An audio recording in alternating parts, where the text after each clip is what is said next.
Setelah kubiayai kuliah adik ipar di Australia, saat pulang dia mengusir dan mengambil jabatanku jadi direktur di perusahaan keluarga. Aku memutuskan pergi dan ceraikan suami. 1 minggu kemudian, 77 panggilan masuk dari mereka histeris panik. Karena, sebelum lanjutin ceritanya yuk, absen dulu di kolom komentar. Teman-teman cerita Putri berasal dari daerah mana saja? Jangan lupa tekan like dan subscribe ya. Dukungan kalian sangat berarti agar channel ini terus berkembang dan bisa menyajikan cerita yang lebih seru. Ayo ikuti ceritanya sampai selesai ya.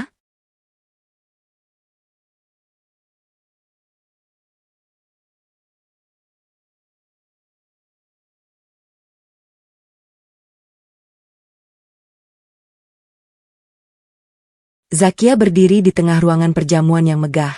Matanya menyapu setiap sudut ruangan untuk memastikan semuanya sempurna. Lampu kristal besar menggantung di langit-langit, memancarkan cahaya keemasan yang hangat, menerangi meja-meja bundar yang ditata rapi dengan taplak meja kain sutra tebal. Malam ini adalah malam yang sangat penting bagi keluarga suaminya. Pesta penyambutan ini dirancang khusus untuk merayakan kepulangan adik iparnya, Cinta, yang baru saja menyelesaikan pendidikannya di luar negeri. Zakia telah merencanakan acara ini selama berminggu-minggu, memastikan setiap makanan yang disajikan adalah yang terbaik. Setiap alunan musik yang mengiringi acara terdengar merdu dan setiap tamu undangan yang hadir merasa dihormati. Semua biaya untuk pesta mewah ini, sama seperti biaya pendidikan dan gaya hidup mewah Cynthia selama bertahun-tahun di negeri seberang sepenuhnya berasal dari hasil kerja keras dan keringat Zakia sendiri. Ia yang membangun perusahaan dari nol, membesarkannya hingga menjadi perusahaan raksasa yang disegani banyak rekan bisnis. Para tamu undangan mulai berdatangan memenuhi ruangan. Mereka adalah para petinggi perusahaan, rekan bisnis, serta kerabat dekat keluarga. Zakia menyambut mereka dengan senyum ramah dan postur tubuh yang tenang serta anggun, mencerminkan sosok pemimpin yang berwibawa, namun tetap membumi. Banyak tamu yang memberikan ucapan selamat kepada Zakia, atas kesuksesannya memimpin perusahaan dan juga atas keberhasilan adik iparnya menyelesaikan pendidikan. Zakia hanya membalas dengan anggukan sopan dan ucapan terima kasih yang tulus. Ia selalu berusaha menjaga nama baik suaminya, Dirga, beserta seluruh keluarganya di mata publik. Meskipun sebenarnya Dirga tidak banyak memberikan kontribusi berarti dalam memajukan perusahaan, Zakia selalu menempatkan suaminya di posisi yang terhormat, memberikannya jabatan tinggi agar harga diri pria itu tetap terjaga di hadapan orang lain. Tidak lama kemudian, pintu utama ruangan terbuka lebar. Dirga melangkah masuk dengan langkah tegap, didampingi oleh ibunya, Ibu Aminah. Dan tentu saja bintang utama malam itu, Cynthia. Mereka bertiga berjalan menyusuri karpet merah menuju bagian depan ruangan dengan wajah yang memancarkan kesombongan. Cinta melambaikan tangan kepada para tamu dengan gaya yang angkuh. Seolah ia adalah seorang ratu yang baru saja memenangkan peperangan besar. Ibu Aminah berjalan dengan dada dibusungkan, memamerkan perhiasan berkilau yang melingkar di leher dan pergelangannya. Perhiasan yang dibeli menggunakan uang hasil keuntungan perusahaan yang dikelola Zakia. Zakia melangkah maju untuk menyambut keluarganya. Ia mengulurkan tangan untuk bersalaman dengan Cynthia dan memberikan pelukan hangat sebagai tanda selamat datang. Namun, Cynthia hanya menyentuh ujung jari Zakia sekilas dan memalingkan wajahnya. Sama sekali tidak membalas pelukan tersebut. Zakia menelan rasa kecewanya dalam diam, mencoba memaklumi sikap adik iparnya demi menjaga kelancaran acara malam ini. Acara inti pun dimulai. Berbagai hidangan lezat disajikan kepada para tamu. Diiringi alunan musik klasik yang menenangkan jiwa. Suasana pesta terasa sangat meriah dan penuh dengan tawa bahagia. Tibalah saatnya untuk acara puncak, yaitu pidato sambutan dari pihak keluarga. Dirga bangkit dari tempat duduknya dan melangkah dengan percaya diri menuju panggung utama. Ia mengambil pengeras suara, berdehem sejenak untuk memusatkan perhatian seluruh tamu undangan ke arahnya. Ruangan yang semula riuh seketika menjadi hening. Semua mata kini tertuju pada Dirga. Zakia duduk di meja barisan paling depan, menatap suaminya dengan senyum mendukung. Ia mengira Dirga akan menyampaikan ucapan terima kasih kepada para tamu dan memberikan kata-kata dukungan untuk Cinta yang akan segera bergabung dengan perusahaan keluarga mereka. Dirga memulai pidatonya dengan menceritakan betapa bangganya ia memiliki seorang adik yang cerdas dan berbakat seperti Cynthia. Ia memuji setinggi langit keberhasilan Cynthia yang diklaim berhasil lulus dari salah satu perguruan tinggi terbaik. Dirga bercerita panjang lebar tentang bagaimana Cynthia selalu menjadi kebanggaan keluarga sejak kecil. memiliki visi yang tajam dan pemikiran yang berwawasan luas. Para tamu mendengarkan dengan saksama. Beberapa di antaranya mengangguk setuju dan memberikan tepuk tangan kecil menghargai cerita tersebut. Namun, nada bicara Dirga perlahan mulai berubah menjadi lebih keras dan penuh penekanan. Wajahnya terlihat sangat serius. Seolah ia sedang bersiap menjatuhkan sebuah bom besar di tengah-tengah ruangan perjamuan tersebut. Dirga menarik napas dalam-dalam. Pandangannya menyapu seluruh tamu sebelum akhirnya berhenti tepat di wajah Zakia. Tatapannya sangat dingin. Tidak ada sedikit pun rasa cinta atau penghargaan di sana. Ia mencengkeram pengeras suara dengan erat lalu berkata dengan suara yang sangat lantang dan menggema di seluruh penjuru ruangan. Dirga mengumumkan bahwa seiring dengan kembalinya Cynthia, perusahaan membutuhkan tenaga muda yang memiliki pemikiran segar bertaraf internasional. Oleh karena itu, saya menyatakan bahwa mulai malam ini akan ada perubahan besar dalam struktur kepemimpinan perusahaan. Posisi direktur utama resmi dicabut dari Zakia dan diserahkan sepenuhnya kepada Cynthia, ucap Dirga lantang. Ia menegaskan bahwa keputusan ini telah disetujui oleh keluarga besar demi kebaikan dan kemajuan bisnis di masa depan. Keheningan yang mencekam langsung menyelimuti ruangan perjamuan itu. Para tamu saling berpandangan dengan wajah terkejut dan bingung. Mereka sangat tahu bahwa perusahaan itu bisa berdiri tegak dan meraup keuntungan luar biasa murni karena kecerdasan kerja keras dan jaringan bisnis yang dibangun oleh Zakia seorang diri. Dirga hanyalah sosok pendamping yang menikmati hasil akhirnya. Mendengar pengumuman sepihak yang sangat tidak masuk akal itu, terdengar bisik-bisik tidak percaya dari berbagai sudut meja. Beberapa rekan bisnis menatap Zakia dengan penuh rasa simpati dan kekhawatiran. Mereka bertanya-tanya apa yang sebenarnya sedang terjadi di dalam keluarga ini. Mengganti seorang pemimpin brilian dengan anak muda yang belum memiliki pengalaman kerja sama sekali adalah sebuah keputusan yang tidak dapat dinalar dalam dunia usaha. Di tengah situasi yang memalukan dan merendahkan harga dirinya itu, Zakia tetap duduk diam di kursinya. Tubuhnya tidak gemetar, wajahnya tidak memerah karena marah, dan tidak ada setetes air mata pun yang jatuh dari pelupuk matanya. Ia hanya menatap tajam ke arah panggung, mencerna setiap kata yang baru saja diucapkan oleh suaminya. Pengkhianatan ini terjadi begitu cepat dan diatur dengan rapi tepat di depan matanya. Di acara yang ia biayai dengan uangnya sendiri, ia melihat Ibu Aminah bertepuk tangan paling keras di barisan depan. Wajah wanita parubaya itu memancarkan kepuasan yang luar biasa. Cynthia kemudian melangkah naik ke atas panggung, menerima pengeras suara dari tangan kakaknya, lalu memberikan pidato kemenangan yang penuh dengan janji-janji kosong tentang bagaimana ia akan membawa perusahaan merajai pasar dan mengalahkan para pesaing. Setelah memberikan pidato singkatnya, Cinta turun dari panggung dan berjalan perlahan menuju meja tempat Zakia duduk. Langkah kakinya terdengar berirama, seolah ia sengaja memperlambat waktunya untuk menikmati pemandangan jatuhnya sang kakak ipar. Cynthia berdiri tepat di samping kursi Zakia, membungkukkan badannya sedikit hingga wajah mereka saling berdekatan. Sebuah senyum sinis yang licik tergambar jelas di bibir Cynthia.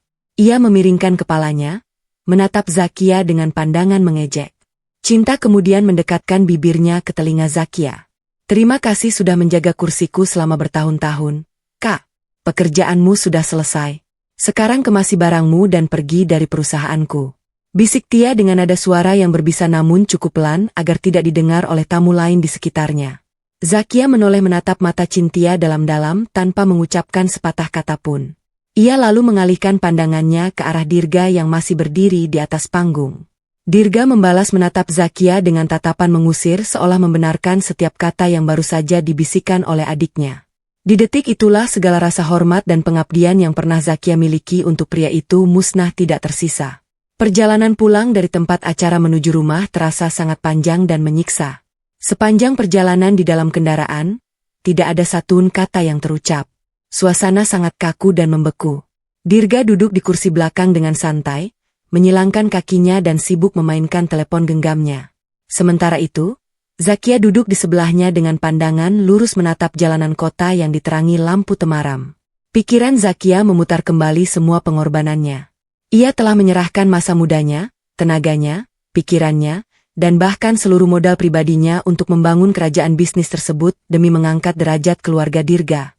Namun, balasan yang ia terima malam ini adalah sebuah penghinaan nyata di depan umum. Ia disingkirkan begitu saja ketika keluarga itu merasa sudah memiliki segalanya dan menganggap tidak lagi membutuhkan sosok pekerja keras di belakang layar. Sesampainya di rumah besar dan mewah itu, Zakia langsung melangkah menaiki tangga menuju kamar utama di lantai atas. Ia membuka pintu berukir tersebut, masuk ke dalam dan menutupnya dengan tenang.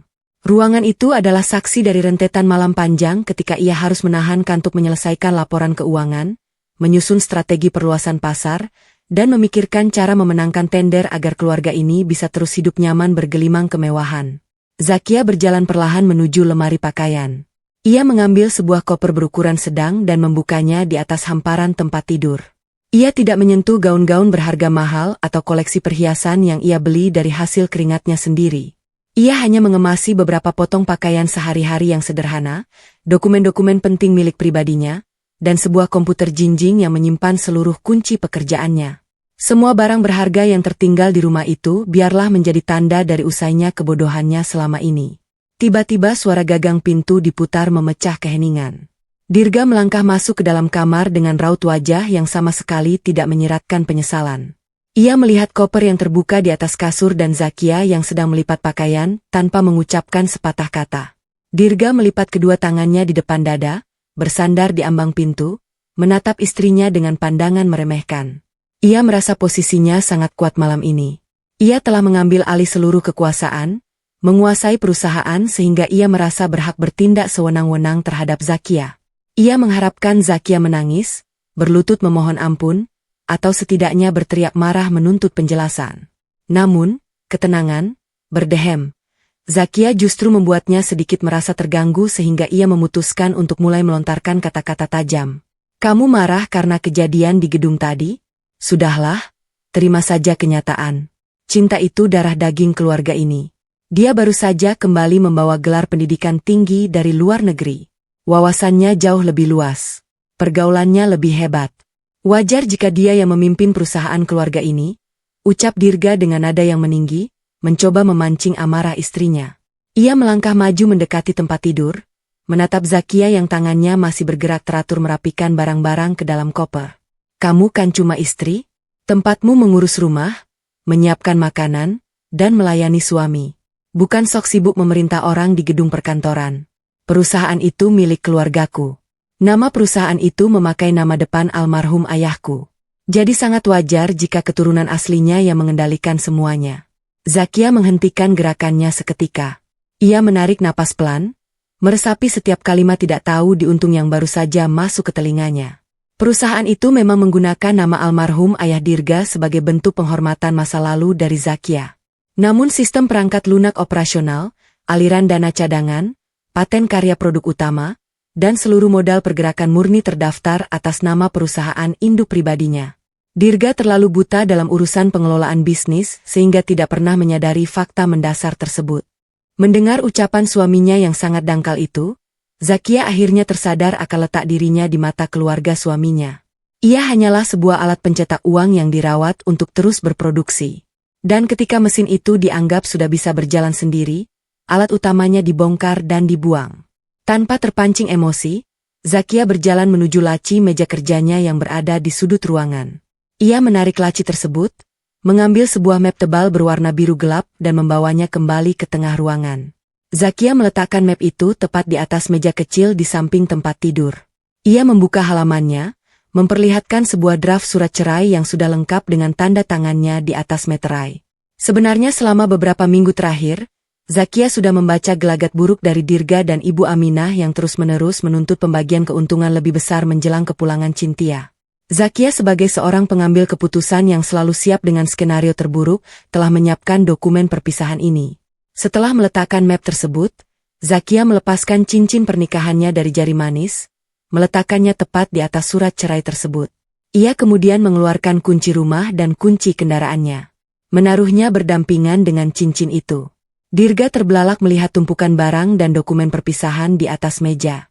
Matanya membesar dan wajahnya seketika memerah menahan keterkejutan yang bercampur amarah. Ia sama sekali tidak menduga Zakia akan bertindak sejauh dan secepat ini. Dirga berpikir bahwa dengan mencabut jabatannya di perusahaan, wanita itu akan kehilangan kekuatan finansial lalu memohon-mohon kepadanya untuk diberikan pekerjaan kembali atau setidaknya meminta jatah uang belanja bulanan.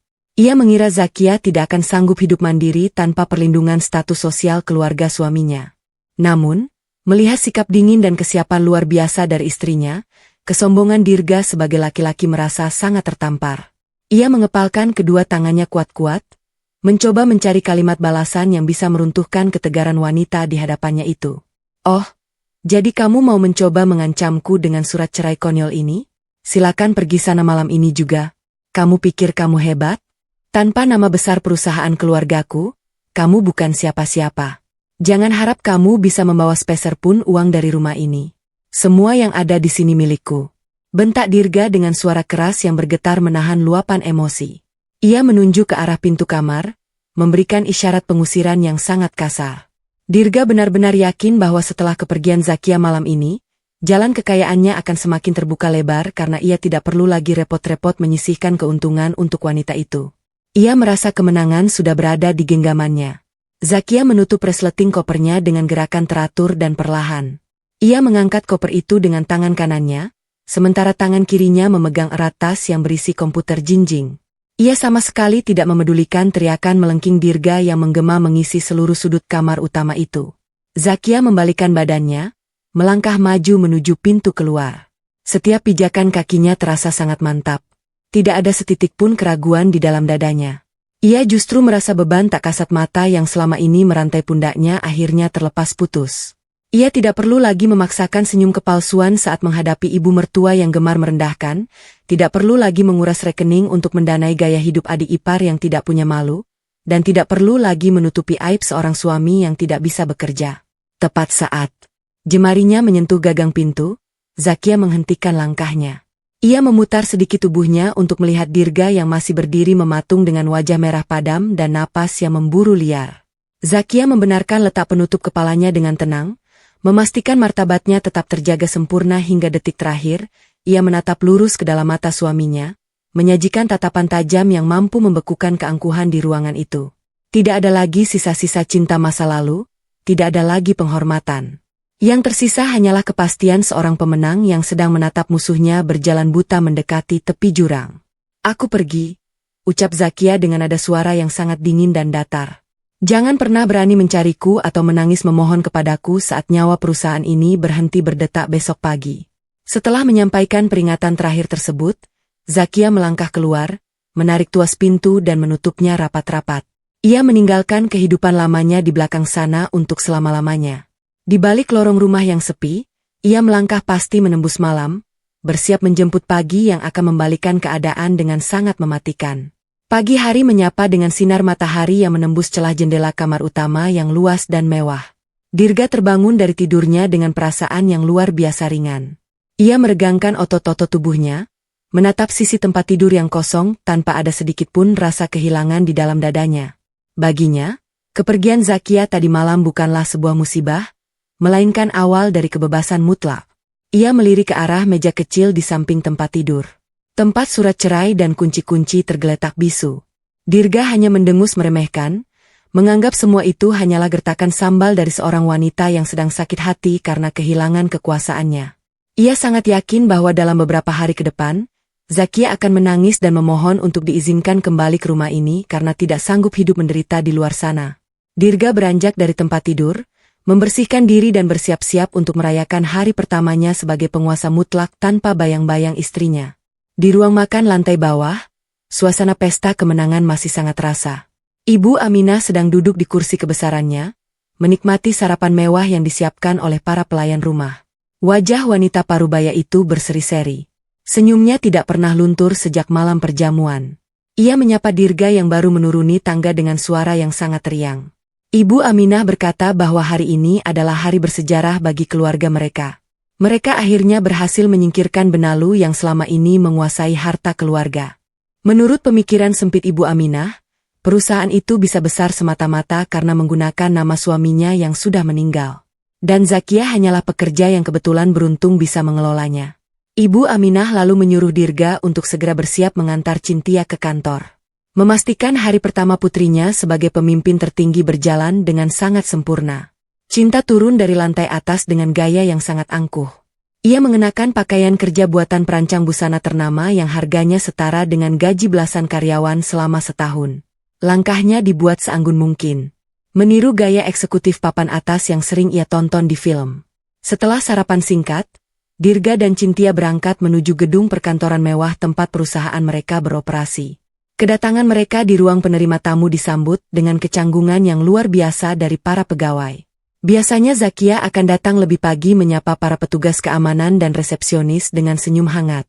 Namun kali ini Cynthia melangkah masuk tanpa menoleh sedikit pun. Dagunya terangkat tinggi, mengharapkan semua orang menunduk hormat kepadanya layaknya seorang ratu yang baru naik tahta. Begitu tiba di lantai direksi, hal pertama yang dilakukan Cynthia adalah memasuki ruang kerja utama yang dulu ditempati oleh Zakia.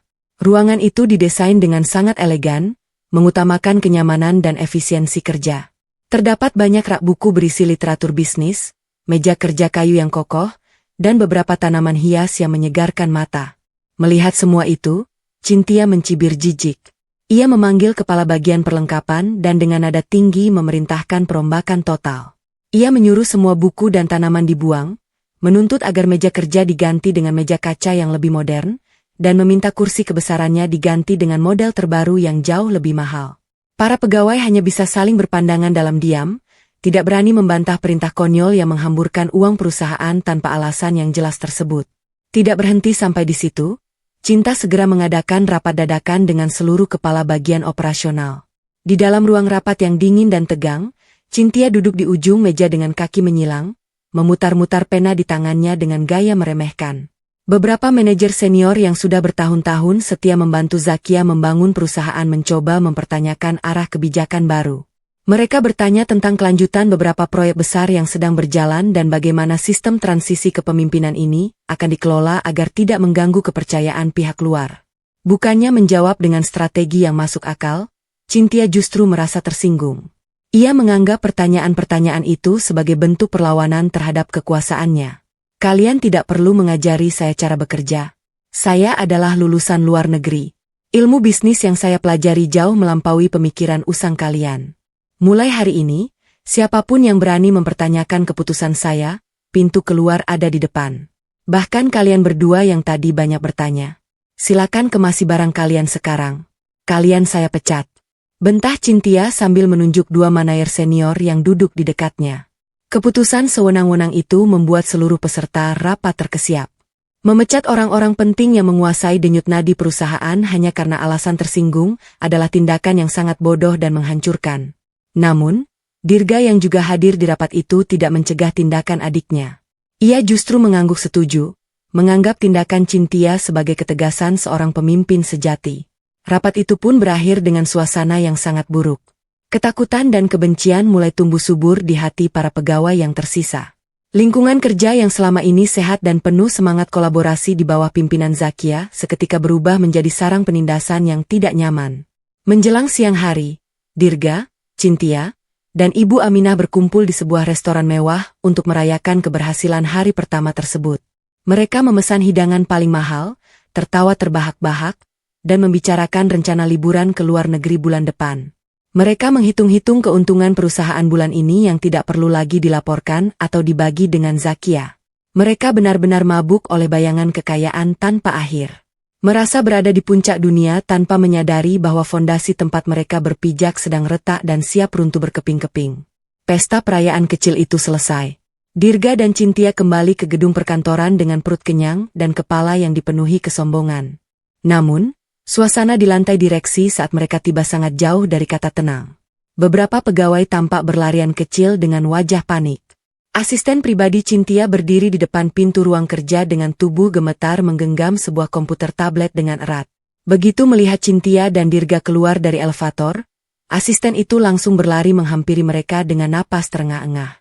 "Gawat, Bu, ada keadaan darurat yang sangat mendesak," ucap asisten itu dengan suara bergetar ketakutan. "Ada apa? Jangan panik seperti orang kampungan. Bicaralah yang jelas," balas Cinta dengan nada ketus. Merasa terganggu karena waktu santainya dirusak oleh kepanikan bawahannya. Baru saja masuk puluhan surat elektronik dari pihak perwakilan klien internasional terbesar kita. Mereka menyatakan pembatalan kontrak kerjasama secara sepihak. Nilai kontrak triliunan itu ditarik kembali hari ini juga. Lapor sang asisten sambil menyodorkan layar tablet ke hadapan Cynthia. Cynthia merebut tablet itu dengan kasar. Matanya membaca rentetan kalimat formal yang tertera di layar. Dirga ikut mencondongkan tubuhnya untuk membaca.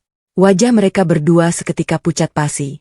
Dalam surat elektronik resmi tersebut, pihak klien internasional dengan sangat tegas menyatakan bahwa perjanjian kerja sama mereka selama ini didasarkan atas kepercayaan penuh kepada kredibilitas dan rekam jejak Zakia secara pribadi. Mengingat nama Zakia sudah dicabut dari jajaran pemimpin utama dan tidak lagi memegang kendali mutu operasional, pihak klien merasa risiko kegagalan proyek menjadi sangat tinggi. Sesuai dengan klausul kontra khusus yang rupanya dirahasiakan oleh Zakia, klien berhak membatalkan kerjasama tanpa penalti jika terjadi perubahan kepemimpinan tanpa persetujuan mereka. Kehancuran pertama baru saja menghantam wajah keluarga itu dengan sangat keras. Kepanikan luar biasa langsung melanda seluruh penjuru gedung perusahaan. Berita tentang ditariknya kontrak triliunan rupiah itu menyebar dengan sangat cepat dari divisi ke divisi membuat seluruh karyawan kasakusuk membicarakan masa depan pekerjaan mereka. Di dalam ruang kerja utama yang sedang dalam proses perombakan, Cinta mondar-mandir dengan langkah gelisah. Keangkuhan yang ia pamerkan sejak pagi menguap tak bersisa, digantikan oleh keringat dingin yang mulai membasahi dahinya. Ia mencoba memerintahkan asistennya untuk menyambungkan panggilan telepon ke kantor pusat klien internasional tersebut di luar negeri. Cynthia berniat menggunakan kemampuan bahasa asingnya yang ia banggakan untuk membujuk pihak klien agar membatalkan penarikan kontrak tersebut. Setelah menunggu beberapa saat, panggilan akhirnya tersambung dengan salah satu perwakilan petinggi klien. Cinta langsung berbicara dengan nada yang sok akrab dan mencoba menjelaskan bahwa pergantian pimpinan adalah hal yang biasa dalam bisnis. Ia mengobrol janji bahwa di bawah kendalinya, proyek akan berjalan lebih cepat dan lebih menguntungkan. Namun, tanggapan dari seberang sambungan telepon sungguh di luar dugaan. Perwakilan klien itu berbicara dengan nada yang sangat dingin, tajam, dan merendahkan. Mereka menanyakan beberapa istilah teknis operasional dan rincian alur kerja distribusi yang sama sekali tidak dipahami oleh Cynthia. Ketika Cynthia terbata-bata dan memberikan jawaban yang sama sekali tidak berhubungan, pihak klien langsung memutus pembicaraan dengan kesimpulan bahwa mereka tidak sudi menyerahkan proyek besar kepada orang yang bahkan tidak memahami dasar bisnis perusahaannya sendiri. Sambungan telepon terputus. Cynthia membanting gagang telepon ke atas meja dengan amarah yang meledak-ledak. Ia menyalahkan mantan karyawan Zakia yang tidak memberikannya catatan yang lengkap. Menyalahkan klien yang dianggap terlalu kaku, bahkan menyalahkan cuaca hari itu. Dirga yang sedari tadi berdiri mengawasi di sudut ruangan, akhirnya tidak bisa menahan kekesalannya. Ia membentak adiknya untuk diam dan berhenti merengek seperti anak kecil. Dirga menyadari bahwa tanpa kontrak besar tersebut, arus kas perusahaan bulan ini akan mengalami ketimpangan yang sangat parah. Mereka harus segera menyiapkan dana darurat untuk menutup biaya operasional, membayar gaji ribuan karyawan, dan memastikan pemasok bahan baku tidak ikut-ikutan menarik diri. Kita masih punya uang kas darurat. Perusahaan ini sudah berjalan bertahun-tahun. Pasti ada simpanan uang tunai yang sangat besar di rekening perusahaan. Aku akan pergi ke Departemen Keuangan sekarang untuk mencairkan sebagian dana itu demi menstabilkan keadaan. Ucap Dirga sambil melangkah tergesa-gesa keluar dari ruangan. Dirga setengah berlari menuju lantai tempat Departemen Keuangan berada. Ia mendobrak masuk ruangan kepala bagian keuangan yang terlihat sedang membereskan tumpukan berkas dengan wajah suram. Dirga tanpa basa-basi langsung memerintahkan kepala bagian keuangan itu untuk menyiapkan dokumen pencairan dana cadangan perusahaan bernilai puluhan miliar. Ia meminta proses itu diselesaikan dalam waktu kurang dari 1 jam karena situasi sedang sangat genting. Namun, alih-alih menuruti perintah tersebut, kepala bagian keuangan itu hanya menatap Dirga dengan pandangan kasihan yang bercampur dengan keputusasaan. Pria parubaya itu menggelengkan kepalanya pelan, lalu mengambil sebuah tumpukan map tebal dari dalam laci mejanya dan meletakkannya di hadapan Dirga. Tidak ada dana cadangan yang bisa Bapak cairkan. Bahkan seluruh rekening atas nama perusahaan keluarga Bapak saat ini saldonya tidak cukup untuk membayar tagihan listrik bulan depan. Ucap kepala bagian keuangan itu dengan suara pelan namun terdengar seperti petir di telinga Dirga. Omong kosong apa ini? Selama bertahun-tahun kita meraup keuntungan ratusan miliar. Kemana perginya uang itu? Apa kalian mengkorupsinya? Teriak Dirga dengan mata melotot, siap menerkam pria di hadapannya. Kepala bagian keuangan itu menghela napas panjang, lalu membuka halaman pertama dari map tebal tersebut. Ia mulai menjelaskan kenyataan pahit yang selama ini tidak pernah diurus oleh Dirga karena terlalu sibuk bersenang-senang menikmati uang jadi. Ia menjelaskan bahwa struktur bisnis mereka tidak seperti yang dibayangkan Dirga. Perusahaan keluarga Dirga secara hukum hanyalah sebuah perusahaan cangkang. Sebuah kulit luar yang berfungsi sebagai pelaksana operasional harian. Sementara itu, seluruh aset inti yang memiliki nilai jual tinggi tidak berada di bawah nama perusahaan keluarga tersebut. Hak paten atas produk utama yang mereka jual, sistem perangkat lunak yang mengendalikan seluruh mesin dan alur kerja logistik, serta rekening tempat aliran dana besar diputar. Semuanya terdaftar secara sah dan legal di bawah payung perusahaan induk pribadi yang didirikan oleh Zakia. Ibu Zakia tidak pernah mencuri uang perusahaan. Beliau justru melindungi aset dari pajak yang membengkak dan risiko hukum dengan menempatkannya di perusahaan induk miliknya. Selama Ibu Zakia menjadi direktur utama di sini, beliau memberikan lisensi penggunaan paten dan perangkat lunak secara gratis kepada perusahaan Bapak. Namun pagi ini saya baru saja menerima surat resmi bahwa lisensi tersebut telah ditarik kembali. Kita tidak punya produk untuk dijual, tidak punya sistem untuk bekerja, dan tidak punya uang di rekening yang bisa diakses. Jelas pria itu panjang lebar, mematahkan setiap tulang kesombongan di tubuh Dirga. Dirga terhuyung mundur. Kakinya terasa lemas, tidak bertulang. Ia menolak percaya pada kenyataan bahwa ia baru saja merampas sebuah rumah kosong tanpa fondasi. Namun, kengerian hari itu ternyata belum mencapai puncaknya. Dirga yang masih diselimuti kemarahan dan penyangkalan memutuskan untuk pergi sendiri ke ban utama tempat perusahaan mereka biasa bertransaksi. Ia berniat menemui pimpinan bank untuk memaksa pembukaan jalur kredit baru dengan menjaminkan gedung perkantoran mewah yang sedang mereka tempati. Ia menyetir kendaraannya menembus kemacetan kota dengan ugal-ugalan. Kepalanya dipenuhi rencana-rencana darurat yang berantakan. Tiba di bank, Dirga langsung menerobos masuk ke ruang pimpinan cabang. Pimpinan bank yang sudah mengenalnya itu mempersilakan Dirga duduk, namun wajahnya tidak seramah biasanya. Ketika Dirga mengutarakan niatnya untuk mengajukan pinjaman baru, pimpinan bank itu menggelengkan kepala dengan tegas. Ia justru mengeluarkan sebuah dokumen bersegel resmi dari mejanya dan menyodorkannya kepada Dirga. Dokumen itu adalah surat teguran hukum tingkat akhir. Pimpinan bank menjelaskan bahwa selama ini seluruh fasilitas kredit dan pinjaman modal kerja bernilai ratusan miliar yang digunakan oleh perusahaan Dirga disetujui semata-mata karena Zakia menjaminkan aset pribadi dan perusahaan induknya. Pihak bank percaya kepada Zakia bukan kepada Dirga atau keluarganya. Tadi pagi, begitu berita pencopotan Zakia dari posisi pimpinan tersebar, Zakia langsung datang ke bank dan secara resmi mencabut status penjaminan pribadinya atas semua hutang perusahaan keluarga Dirga. Sesuai dengan aturan perbankan, ketika penjamin utama menarik diri dari sebuah perusahaan yang dianggap tidak memiliki kemampuan bayar yang jelas, seluruh hutang yang ada otomatis jatuh tempo dan harus dilunasi saat itu juga. Perusahaan keluarga Bapak saat ini memiliki kewajiban hutang yang harus segera dibayarkan senilai ratusan miliar. Tanpa jaminan dari Ibu Zakia, pihak bank menilai risiko kredit ini sangat fatal. Surat teguran ini adalah peringatan pertama dan terakhir. Jika dalam waktu 3 hari Bapak tidak dapat melunasi seluruh hutang tersebut, kami pihak bank bersama pihak kepolisian akan datang untuk menyita seluruh aset yang tersisa, termasuk gedung perkantoran, kendaraan operasional, dan rumah pribadi keluarga Bapak. Ucap pimpinan bank itu tanpa keraguan sedikit pun menutup semua pintu harapan Dirga. Dirga keluar dari gedung bank dengan tubuh gemetar hebat dan keringat dingin yang membasahi seluruh punggungnya. Langit siang yang terik terasa begitu gelap gulita di matanya. Ia menyadari dengan sangat telak bahwa pengusiran yang ia lakukan tadi malam bukanlah sebuah kemenangan. Ia baru saja menggali kuburannya sendiri masuk ke dalamnya dan Zakia dengan sangat tenang telah menaburkan tanah di atasnya. Kartu as yang selalu disembunyikan oleh istrinya itu kini telah dilemparkan ke atas meja, menghancurkan seluruh permainan yang baru saja dimulai. Tanpa Zakia, keluarga besar yang selalu menyombongkan darah birunya itu akan segera menjadi gelandangan yang dikejar-kejar hutang dalam hitungan hari. Keputusasaan yang pekat dan mematikan kini mulai merayap naik, mencekik lehernya perlahan-lahan. 1 minggu telah berlalu sejak malam pengkhianatan yang terjadi di ruang perjamuan itu. Waktu bergulir dengan sangat cepat, membawa perubahan besar dalam hidup Zakia. Ia kini duduk bersantai di balkon apartemen mewahnya yang terletak di lantai paling atas sebuah gedung bertingkat di pusat kota. Angin pagi berhembus lembut, menyapu wajahnya yang tampak jauh lebih segar dan bercahaya dibandingkan minggu-minggu sebelumnya.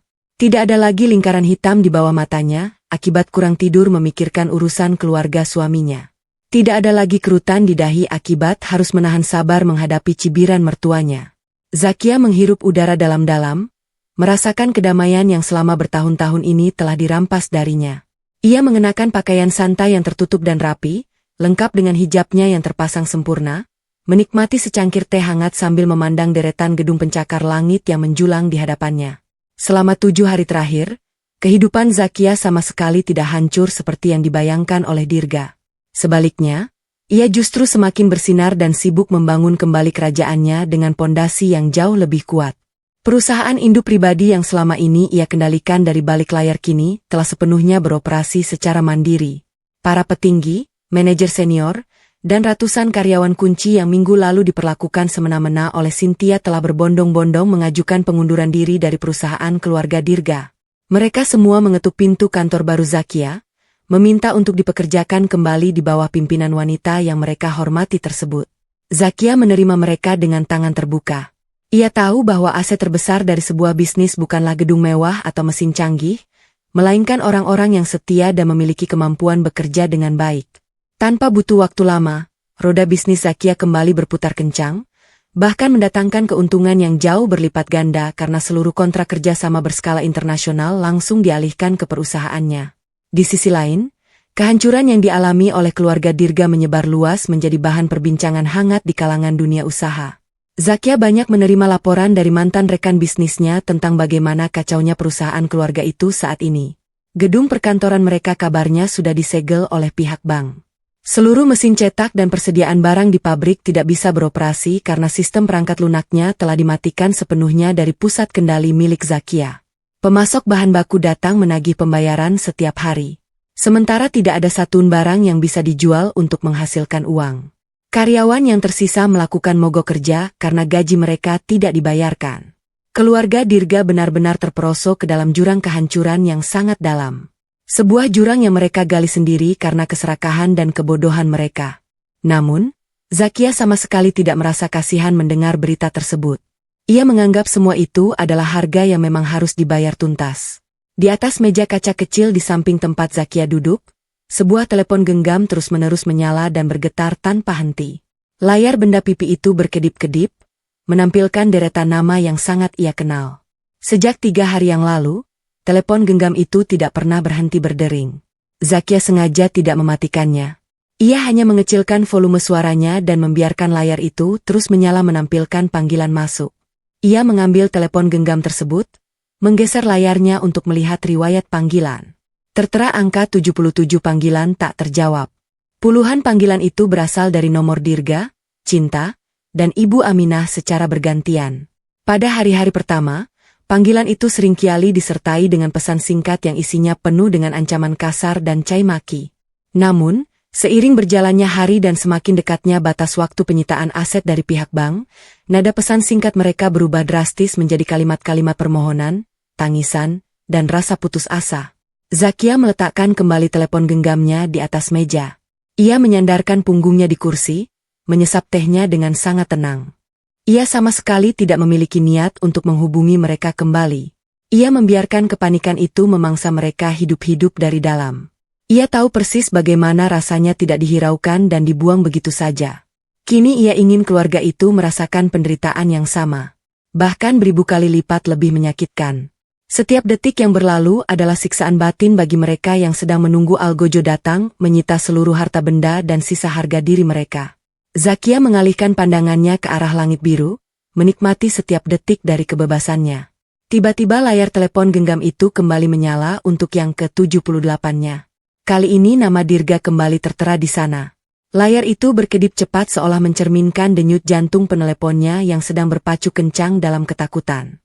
Setelah membiarkan deringan itu berlangsung selama hampir 1 menit penuh, Zakia akhirnya memutuskan bahwa waktu permainannya sudah cukup. Puncak penderitaan mereka telah matang dan siap untuk dipetik. Dengan gerakan santai, jemari Zakia menyentuh layar dan menekan tombol hijau untuk menerima panggilan tersebut. Ia mendekatkan telepon genggam itu ke telinganya tanpa mengucapkan sepatah kata pun. Membiarkan keheningan mengambil alih detik-detik pertama percakapan tersebut. Dari seberang sambungan telepon, tidak terdengar sapaan angkuh atau bentakan kasar seperti yang selalu dilontarkan Dirga di masa lalu. Yang terdengar hanyalah suara tarikan napas yang berat. Diikuti oleh suara tangisan seorang pria dewasa yang benar-benar telah kehilangan akal sehatnya. Suara Dirga terdengar sangat serak, bergetar, dan dipenuhi oleh keputusasaan yang tidak terbendung. Zakia, tolong angkat. Akhirnya kamu angkat. Aku mohon jangan dimatikan. Aku mohon ampun kepadamu. Tangis Dirga pecah dengan histeris. Suaranya saling bertabrakan dengan suara riuh rendah dari orang-orang lain di latar belakang. Tolong aku, Zakia, polisi, dan pihak bank ada di ruang tunggu rumah sekarang. Mereka membawa surat penyitaan resmi. Mereka mengangkut semua barang. Mereka mau menyita rumah ibu dan mengusir kami ke jalanan hari ini juga. Zakia mendengarkan rentetan kepanikan itu dengan wajah sedingin es. Tidak ada sebersit pun rasa iba yang melintas di hatinya. Ia sengaja mendiamkan Dirga selama beberapa detik, membiarkan pria itu tersiksa menunggu jawaban darinya. Lalu, apa hubungannya semua itu denganku? Jawab Zakia dengan nada suara yang sangat datar dan tidak peduli. Kalian adalah keluarga terpandang dengan pemimpin baru lulusan luar negeri. Selesaikan saja sendiri masalah kalian. Zakia, tolong jangan begini. Aku tahu kami salah. Aku tahu kami terlalu buta. Teriak Dirga semakin kencang. Kali ini terdengar suara benturan benda keras dari ujung telepon. Seolah ada barang yang sedang dipaksa keluar dari rumahnya. Dan ini bukan hanya soal rumah. Polisi membawa surat penahanan untuk Cynthia. Adikku mau dipenjara, Zakia. Pihak bank menemukan bukti bahwa tanda tanganmu di dokumen pembaruan pinjaman modal bulan lalu adalah hasil pemalsuan yang dilakukan Cynthia. Mereka melaporkannya sebagai tindak pidana penipuan berat. Ibu terus-menerus pingsan. Zakia, tolong kami. Selamatkan kami. Senyum tipis dan penuh perhitungan akhirnya mengembang di bibir Zakia. Pemalsuan dokumen itu adalah senjata rahasia yang sengaja ia biarkan terjadi bulan lalu. Sebuah jebakan sempurna yang diumpankan kepada adik iparnya yang serakah. Cynthia yang merasa kebal hukum telah masuk ke dalam perangkap dengan sangat mudah. Zakia tahu bahwa kelemahan terbesar keluarga itu adalah kebanggaan mereka pada harta dan kebebasan. Kini keduanya sedang dirampas secara paksa oleh hukum yang berlaku. Zakia menarik napas pelan, menyiapkan kalimat yang akan mengakhiri penderitaan semua, dan membawa mereka masuk ke dalam neraka yang sesungguhnya. Bahwa seluruh keluargamu menemui saya dalam waktu 1 jam dari sekarang. Saya akan mengirimkan alamat kantor baru saya ke teleponmu.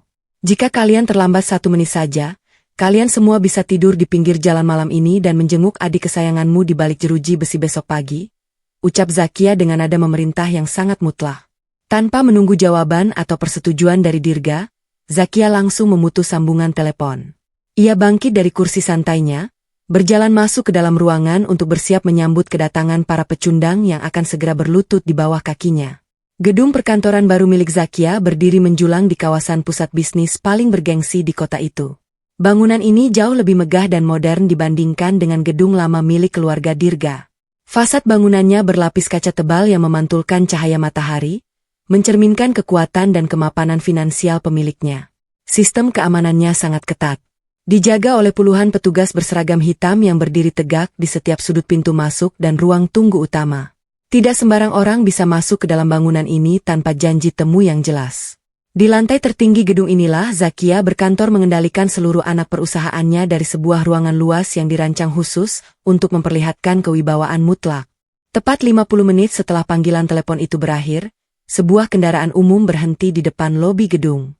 Dirga, Cynthia, dan Ibu Aminah turun dari kendaraan tersebut dengan langkah gontai.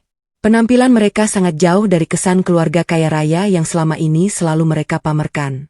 Pakaian Dirga tampak kusut dan wajahnya dipenuhi keringat dingin. Cinta tidak lagi memakai riasan wajah yang tebal. Matanya bengkak karena terlalu banyak menangis dan tangannya terus gemetar ketakutan. Sementara itu, Ibu Aminah berjalan tertatih-tatih harus dipapa oleh Dirga karena tenaganya sudah habis terkuras oleh kepanikan. Mereka tidak bisa lagi menggunakan kendaraan pribadi mewah mereka karena semuanya telah disita dan dikunci oleh pihak bank tepat di halaman rumah mereka sendiri. Begitu melangkah masuk ke dalam ruang tunggu yang luas dan berpendingin udara, mereka langsung dihadang oleh 2 orang petugas keamanan bertubuh besar. Dirga mencoba menjelaskan bahwa mereka memiliki janji temu dengan direktur utama. Namun suaranya terdengar mencicit dan tidak meyakinkan. Setelah memeriksa daftar tamu, petugas keamanan itu mengangguk kaku lalu meminta mereka menyerahkan seluruh barang bawaan untuk diperiksa. Mereka diperlakukan layaknya orang asing yang mencurigakan. Sebuah perlakuan yang membuat harga diri Ibu Aminah hancur berkeping-keping. Setelah dipastikan aman, seorang asisten berpakaian rapi datang menjemput mereka, membimbing mereka masuk ke dalam elevator khusus yang akan membawa mereka langsung ke lantai pimpinan tertinggi. Sepanjang perjalanan naik, tidak ada satupun yang berani bersuara. Suasana di dalam ruang sempit elevator itu terasa sangat mencekam.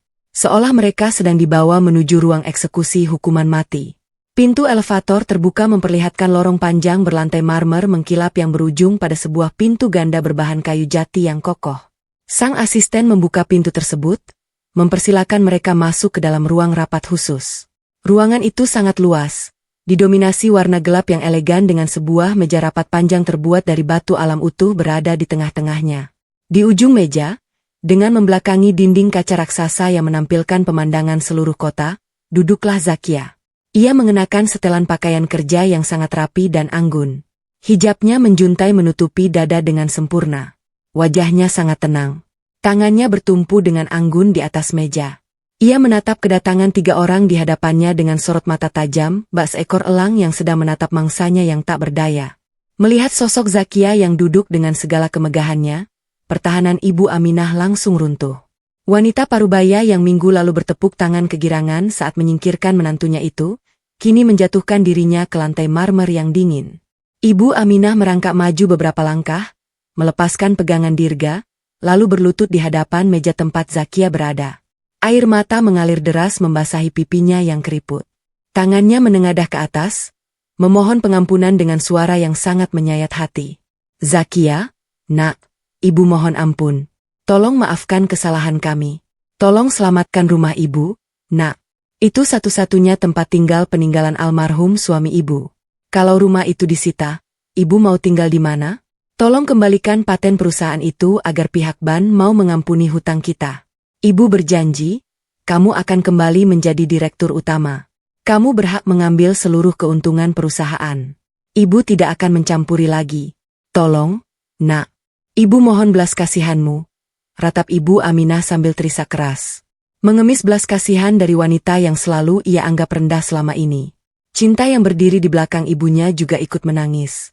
Ketakutan akan dinginnya jeruji besi penjara telah meluluhkan seluruh kesombongannya. Ia tahu bahwa bukti pemalsuan tanda tangan itu sangat kuat dan hanya Zakia yang memiliki kuasa untuk menarik laporan hukum dari pihak bank tersebut. Cynthia menundukkan kepalanya dalam-dalam, tidak berani sedikit pun menatap mata kakak iparnya. Sementara Dirga berdiri kaku dengan rahang mengeras.